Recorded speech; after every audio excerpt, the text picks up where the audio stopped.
সবাই শত্রু। শত্রু না হলে আজ আমাদের পেছনে কেউ নেই।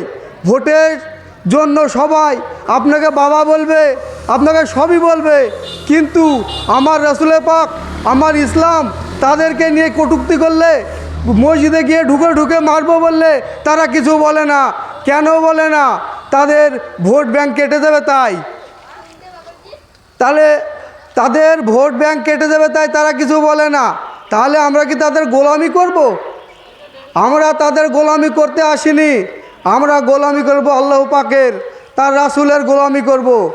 আমরা গোলাম রাসূলের, আল্লাহ পাকের গোলাম, আমরা রাসূলের উম্মত। আজকে দেখছি আমার যে সরকার আছে এখানে, টিএমসি সরকার, তাদেরকে বললাম যে আপনি টিএমসি করেন, অসুবিধা নেই, আপনি বিজেপি করেন, অন্য পার্টি করছেন, যে যেমন ইচ্ছা করছে, কিন্তু যখন নবী পাককে, যখন সাল্লাল্লাহু আলাইহি সাল্লামকে যখন যারা অবমাননা করছে, তখন কেন আপনারা আসছেন না? তারা বলছে আমাদের নেত্রী ইজাজত দিচ্ছে না, আমাদের নেত্রী এটা বলেনি। আবার কিছুদিন আগে নূপুর শর্মা নামে একটা মেয়ে আমাদের নবী পাক সাল্লাল্লাহু আলাইহি সাল্লামকে গালাগালি করলেন। আমরা জলঙ্গি ব্লকে আমরা এরকম ডেপুটেশন দিলাম। দিদি বলছে যে ডেপুটেশন দিবা সে দিল্লি গিয়ে দাও। তাহলে দিল্লিতে দিদি, দিল্লিতে গিয়ে ভোটটা নাও, আমাদের কেন আসো এখানে ভোট নিতে?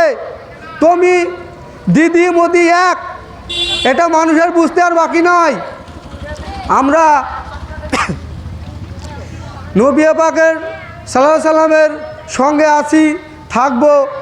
বোম্বাইতে যে আমাদের MIM-এর যে লিডার ইমতিয়াজ জলিল সাহেব মুম্বাই ঘেরাও করেছিলেন, তো আমরা চাইলে দিদি তোমার পশ্চিমবঙ্গকেও ঘেরাও করে তোমার বাড়ানোর রাস্তা বন্ধ করে দেব।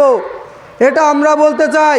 তোমরা ভোট নিচ্ছ, কিন্তু আজকেও আদিবাসী পিছিয়ে, মুসলিম পিছিয়ে থাকছে। কেন তোমরা ভোটের সময় আসছো, আর অন্যান্য যেগুলো হচ্ছে কেন আসছো না? আমরা সেটা জবাব চাই, না হলে আমরা দেখিয়ে দেব কিছু কথা। আমাদের যে মুসলিম ভাইরা আছে, আমাদেরকে আগামী যে আমাদের লোকসভা বিধানসভা ভোটে আমরা প্রার্থী দিয়েছিলাম জলঙ্গিতে, তো কিছু মুসলিম ভাই আমাদেরকে বলছিল এবারকার তোমরা লড়ো না, পঞ্চায়েতে দেখা যাবে। ওরা বলছে কি পঞ্চায়েতে দেখা যাবে। পঞ্চায়েত এলো, পঞ্চায়েতে বলে এটা আমাদের গোষ্ঠীর লড়াই, এটা তো লড়া যাবে না। তাহলে তোমরা কীরকম ঘুষখোর? মুসলিম বলে পরিচয় কিভাবে দাও? মুসলমানের আমাদের কালেমা একই। ইমতিয়াজ জলিল বলেছেন, তেরা মেরা রিস্তা ক্যা লা ইলাহা ইল্লাল্লাহ, তেরা মেরা রিস্তা ক্যা লা ইলাহা ইল্লাল্লাহ। আমরা কে আমরা ওহাবি, কে আমরা দেওবন্দি, আমরা এই লড়াইতে যাব না। আমাদের সবথেকে বড় পরিচয় আমরা মুসলিম। আমরা মুসলিম হয়ে একসঙ্গে সবারই কাঁধে থাকতে চাই। কিন্তু আজকে এমন অবস্থা হয়ে গেছে, মুসলিমের শত্রু, ভাইয়ের শত্রু। এটা আমাদেরকে ইসলাম শেখায়নি। আমাদেরকে ইসলাম শান্তির ধর্ম দিয়েছে।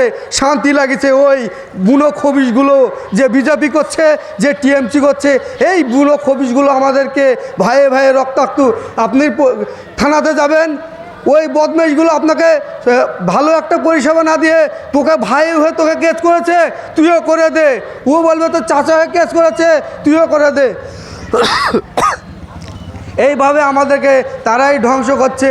এই কিছু বিজেপির দালালদের থেকে আপনারা সতর্ক থাকুন এবং অল ইন্ডিয়া মজলিসে ইত্তেহাদুল মুসলিমের পতাকা তলে আসুন এবং আমাদের আওয়াজ তুলুন। জয় হিন্দ, জয় ভীম, জয় ভীম।